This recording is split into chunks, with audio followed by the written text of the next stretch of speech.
નમસ્કાર મારા રાજપૂત મિત્રો, આપના મનસુખભાઈ સુવાગી। આ વિડીયોથી મારે રાજપૂત સમાજને મારા હૃદયનો એક સંદેશો આપવો છે।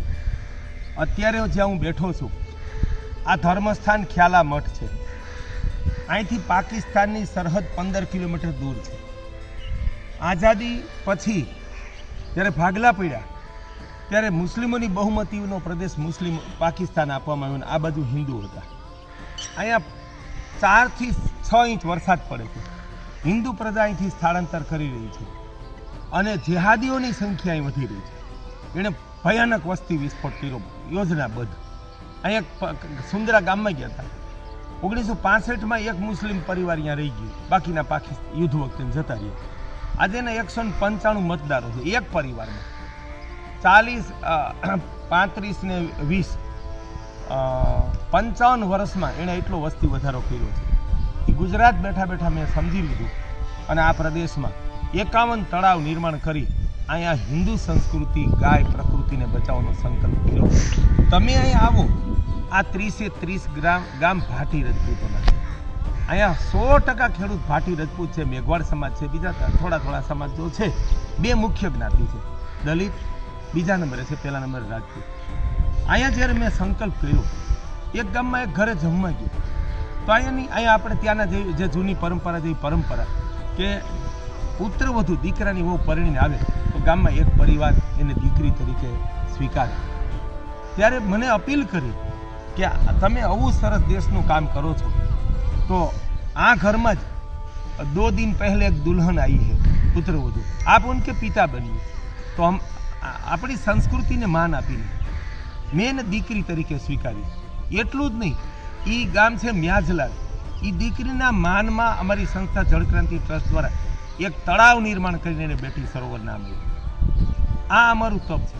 આની સામે આદિવાસીઓના ગામમાં જળક્રાંતિ ટ્રસ્ટમાંથી કરોડો રૂપિયા ખર્ચીને એને દિવ્યગ્રામ બનાવ્યા અને એને ખ્રિસ્તી થતા ને નક્સલવાદી થતા બચાવ્યા છે। આ અમારી સંસ્કૃતિ તપ છે। એની સામે પટેલના એક પણ ગામમાં કોઈ દી જળક્રાંતિ ટ્રસ્ટમાંથી છે ને આમ લાખ રૂપિયા નથી આપ્યા। જ્યાં જરૂરિયાતમંદમાં કામ કરે, અત્યારે ઠાંગામાં આવો જ્યાં પટેલનું એકેય ગામ નથી, ત્યાં કેવું કામ કરી રહ્યા છે ગુંદા અને આસપાસના ગામોમાં, તમે આવીને જુઓ। ત્યાં આ અમારી સંસ્કૃતિ નિષ્ઠા છે, આ અમારી રાષ્ટ્ર નિષ્ઠા છે। અને પૈસા કમાવા, મનોરંજન, આનંદ સૌને સારો લાગે એ બધું ત્યાગીને ફેક્ટરીનો માલિક છો, ફ્લોટેક કંપનીનો સાકર, 300 જણા નોકરી કરે છે।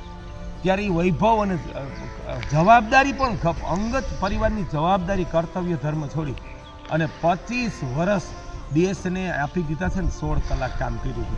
ક્યાંય સંસ્થાની પણ તકતી નથી મારી। આનો સાક્ષી આખા ગુજરાતના કરોડો લોકો તો છે, પણ લાખો ક્ષત્રિયો પણ છે। અને આ દેશને જળક્રાંતિ આપી। આ ગાય લુપ્ત થવા આવી હતી, સરકાર, ધર્મગુરુઓ, ગોસેવકોને ખબર નહોતી કે આને ગીર ગાય કહેવાય। આજે અમારા પ્રદીપસિંહ રાવલ દેહાંત થઈ ગયું ગઈ સાહેબ, એ કે મારી ગાય હું 200 થી 1500માં વેચતો તો આજે હું 15 લાખ સિવાય ગાય નથી વેચતો। આ એક માણસના તપને આભારી છે। આ અમારું ગો તપ છે, આ અમારું રાષ્ટ્ર તપ છે, આ અમારું સનાતન સંસ્કૃતિ તપ છે। એમાં જ્યારે 28 વર્ષે મોહમ્મદ ગજનીની ચડાવીનો ઇતિહાસ વહેંચ્યો અને પ્રતિજ્ઞા અને આપણી લાખો બહેનો દીકરીઓને વિધર્મી જેહાદીઓ બળજબરીથી ઘોડા પાછળ બાંધી લઈ ગયા, ત્યાં લીલામ કર્યું ગજનીમાં, આગ લાગી ગઈ। પટેલનો દીકરો છું પણ અંદર તો એક હિન્દુત્વ પડેલું છે। આગ લાગી ગઈ। આથી જ્ઞાતિ, જાતિ, ઊંચ નીચ, આભડછેટ છોડો અને એક સનાતન સંસ્કૃતિ, રાષ્ટ્ર ધર્મ મારો ધર્મ છે અને એનું અક્ષરશઃ પાલન કરી અને કેટલી દેશની અને સંસ્કૃતિની ગાયની સેવા કરી છે। ગુજરાતનું ગામે ગામેની સાક્ષી છે। 5000 ગીર ગાય બચી હતી, આજે 5000 તો ગીર ગાયની ગૌશાળા થઈ ગઈ છે મિત્રો। ત્યારે આ તપથી મારે તમને કહેવું છે કે રૂપાલા સાહેબ બોલ્યા અને એક વિવાદ થયો, એની ઉંમર, એનું જ્ઞાન, વિદ્વતાનું આપણે માન રાખવું જોઈએ કે ખરા અર્થે માફી માંગે। તો અમુક લોકો કે બસ માફી નહીં જ, પણ તમે ક્ષત્રિય ધર્મ ભૂલો છો। આ તપથી મારે તમને ઠપકો દેવાનો પણ અધિકાર કે ક્ષત્રિય ધર્મ રામ કહી દે કે રાવણ સીતાનું પડી ગયો તો કાપી દે, સોંપી દે માનપૂર્વક, એટલે માફ। 2-5 ખૂન ભાઈઓમાંથી લઈને ગામમાં એક બીજી જ્ઞાતિમાં થયા છે, એની માફી હોય, શું આની માફી ના હોય? અને આની માફી ન આપવાથી ક્ષાત્રત્વ ઝાંખવું પડે છે, આંદોલનકારીઓ નહીં। આ તમે વિચાર કરો, મેં તો 4 વેદ વાંચ્યા છે, ભગવદ્ ગીતા 60 વાર વાંચી છે, ચાણક્ય નીતિ, વિદુર નીતિ, મનુસ્મૃતિ બધું ખૂબ વાંચ્યું છે. ત્યારે ક્ષત્ર ધર્મ શું કે આશરા ધર્મ, શરણે આવેલા ને રક્ષણ હતું, અને જે સૌનું રક્ષણ કરે ને એ ક્ષત્રિય ધર્મ. અમને દુઃખ થયું છે કે આ ક્ષાત્ર તો ધર્મ ભૂલાણો ક્યાંક ક્યાંક, અને ક્ષત્રિયોના ગામમાંથી મહેનત કરનારા સજ્જન માણસોને ગામ છોડી દેવું પડે, એ ક્ષાત્રતા ધર્મ નથી. આપણે વિચારીએ, દેવ સમાન ક્ષાત્રત્વને માન હતી, એનું એ ગરિમા કોણે ઘટાડી છે? અમુક લોકોએ ઘટાડી. ત્યારે આ પ્રશ્નને ચગાવવો ને એ યોગ્ય નથી. મેં 2-3 વિડીયો મૂકી, તો તમામ જ્ઞાતિએ, એ કારડિયા, રાજપૂત, આહિર, ચારણ, પટેલો, રબારી, ભરવાડ, કોળી, દલિત, આદિવાસીએ અમારા વાતને સમર્થન કર્યું છે કે આ સમાધાન થવું જોઈએ. હવે તમે વિચારી લ્યો, બધા જ લોકો સંસ્કૃતિ, રાષ્ટ્રહિત, બરાબર, ભાજપ મોદી સાહેબની સાથે છે, રૂપાલા સાહેબ એના પ્રતિનિધિ છે. 1 લાખ મત વધુ મળવાના છે. આ ભવિષ્ય તમે બુદ્ધિજીવી પ્રજા પારખતા શીખો અને આ વાતને મૂકી દો પડતી.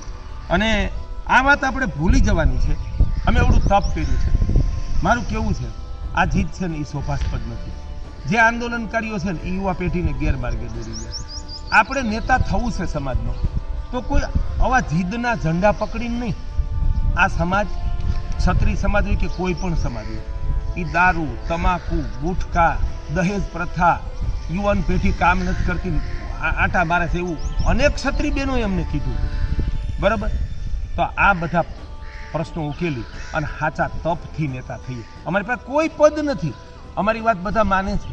પીટી જાડેજા છે ને એ મારાથી 10 વર્ષ મોટા છે, મારા વડીલ મિત્ર છે, અને મળે જ મનસુખ બાપા કહે ત્યાં એ છાત્રત્વને વંદન કરવાનું મન થઈ જાય છે. ત્યારે મારા ગો તપથી, મારા રાષ્ટ્ર તપથી અને મારા સંસ્કૃતિ તપથી, મારા આચરણ ધર્મથી મારે કેવું છે, હવે આ જીત છે ને એ સંસ્કૃતિ વિરોધી, દેશ વિરોધી, ભાજપ વિરોધી, મોદીજી વિરોધી છે, માત્ર રૂપાલાજી વિરોધી નથી.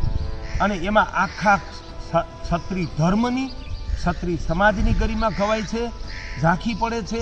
અને અનેક સારા ક્ષત્રિયોએ કીધું કે આ પ્રશ્ન પતવું જોઈએ, પણ એ તમને કેવા આવે તો તમે હામાં થાવ કે તમે નાઇટની એરે નથી. આ વસ્તુ શોભાસ્પદ નથી મિત્રો. આપણે કોઈ રાજકીય નહીં, કોઈ શરત નહીં, તમારે બધાએ મારા મહેમાન બનવાનું છે. મારા આંગણે તમારે આ સમાજના 100, 200, 300 આગેવાનોને હું આટલા ગો તપ, રાષ્ટ્ર તપ, સંસ્કૃતિ તપ પછી આવાહન આપું છું, દેશ, સંસ્કૃતિ અને ક્ષત્રિય ધર્મની ગરિમા જાળવવા માટે. રૂપાલા સાહેબ જીતેલા જ છે, માટે છે ને આપણે તમારે મારું આ તપને માન આપીને મારા મહેમાન થવાનું છે. ત્યાં રૂપાલા સાહેબને આપણે હારે લાડવા ખાઈ લઈ અને કોઈ વાદ વિવાદ નહીં, હવે કોઈ શરત નહીં, બસ આપણે એક સંસ્કૃતિના, એક ભારત માતાના સપૂત છે એવી રીતે હારે લાડવા ખાઈ લેવાના છે. હું અત્યારે આ પાકિસ્તાનની સરહદે છું, હું તમારા ફોનની રાહ જોઉં છું. હજારો ક્ષત્રિયો પાસે મારો નંબર છે, ભાઈ અમારી વાત તમને માન્ય છે, અને આપણે ભેગા થઈ આ દેશને ધર્માંતરણથી, જેહાદીઓથી અને ગજવા હિંદથી બચાવવાનો છે. અંદરો અંદર ટાટિયા ખેંચને પાટું એ નથી આવવાનું. આ આપણને શોભાસ્પદ નથી. અને બીજી પણ તમામ જ્ઞાતિને અપીલ કરું છું કે આપણે જ્ઞાતિના સંમેલનમાં, ખેડૂતના સંમેલનમાં, સામાજિક સંમેલનમાં કોઈ વિદ્વાન માણસને, કોઈ સમાજ સેવકને વક્તા તરીકે બોલાવીએ. અને ક્યારેક એની ભૂલ થઈ જાય, એની ભૂલ લઈને ચોંટી જશું ને તો કોઈ સારો માણસ આપણી સભામાં નહીં આવે, અને આવશે ને તો માખણ ચોપડીને જતો રહેશે. પ્રશ્ન ઉકેલવાની કે આપણી ભૂલની એક વાત ના કરે, આ તમામ જ્ઞાતિ સમજી લે. અને ક્યારેક ભૂલ પડી હોય તો આ નેતાને, મોટા માણે, વડીલને ખાનગીમાં કહેવાય કે આટલી સરસ ચૂક થઈ છે, હવે બીજી વાર ધ્યાન રાખજો. આ શોભા છે, આ ગરિમા છે. મારા વાલા ક્ષત્રિયો, ક્ષત્રિય બહેનો, હું તો જ્યારે ગયો મેં મારી ધરતીની ધૂળ કોઈ દી માથામાં નથી નાખી. મેં કોઈ સરદાર પટેલના સ્મારકને એમાં ગયો, ન્યાની ધૂળ માથામાં નથી નાખી ના, બરાબર. પણ જ્યારે હું ચિત્તોડ ગયો ને ત્યારે જ્યાં 14,000 રજપૂતાણીને જોહર કરવું પડ્યું હતું ને જેહાદીઓથી, એ ધૂળ મેં માથામાં નાખી હતી કે એક વખત એક થઈને આ સંસ્કૃતિને પાછી પુનરોત્થાન કરી અને સંપૂર્ણ જેહાદ મુક્ત કરી છે. તો આમાં પહેલો ધર્મ ક્ષત્રિયોનો છે કે આ રાષ્ટ્ર તપ મારી જેમ RSSથી લઈને અનેક કરે છે, એને તમારે સાથ આપવાનો તમારો પહેલો ધર્મ છે. આ જીદ તમે યુવાનોને ગેરમાર્ગે દોરોમાં સારા ક્ષત્રિયો બધા સમજે છે, એને મારે કહેવું છે કે યુવાનોને તમે બચાવી લો. અને આને કોઈ ટેકો ના આપે. અને બધા જ તમે લોકો મારા મહેમાન છો, મારા વડીલ છો, અને તમે તો પૂજની આદરણી પ્રજા છો. તમારે માન રાખતા શીખવું જોઈએ. મારી અપીલને વધાવવાની છે અને મારે આ સવે લાડવા ખાવા આવવાનું છે. રાજપૂત મિત્રો, મારે તમને એક વિશેષ વાત એ કરવી છે કે આ મારો રાષ્ટ્ર તપને ઓળખી અને જ્યારે જિહાદી પ્રવૃત્તિ હોય, આ સંપ્રદાયનું શોષણ હોય, સનાતનને તોડવાના હીન પ્રયાસો આખંડી સંપ્રદાય કર્યા, ત્યારે મને સૌથી પહેલું સમર્થન છે ને બુદ્ધિજીવી ક્ષત્રિય આપ્યું. તમારા માટે આ કામ માટે જાન દઈ દેવી પડે ને તો મેં તૈયાર છું. એમાં ગરાસિયા રાજપૂત હોય, કાઠી હોય, ઇવન ચારણ, આયુર્વેદ, બધાએ એમ કીધું કે અમે તમારી સાથે છીએ. હવે મારે દુઃખ સાથે કહેવું પડે, આ વિવેક અને આ દ્રષ્ટિની સમજો. અમારા સમાજમાં જે ગાદીઓ હોદ્દા લઈને બેઠા છે એમાં નથી, અને 5 પૈસા ધંધાથી બની ગયા છે ને એમાં નથી. અમુક લોકો છે જે ખૂબ જયરામભાઈ જવાન મને માન આપે છે, અમુક ઉદ્યોગપતિઓ દાન પણ આપે છે, પણ બહુમતીમાં નથી. હું સ્વીકાર કરું છું મારા સમાજની એક નબળાઈ કહો તો નબળાઈ હું સ્વીકાર કરું છું. એને સમાજના સંમેલનમાં કોનું રાષ્ટ્ર તપ છે, કોનું સમાજ તપ છે, કોના વિચારથી સમાજનું ઉત્થાન થઈ શકે ને એ હોદ્દેદારો હજી ત્યાં સુધી પહોંચ્યા છે. અને જ્યાં એનું શોષણ થાય છે, એને ઘેટા સમજવામાં આવે છે ને ત્યાં કોથળા ઠાલવે છે.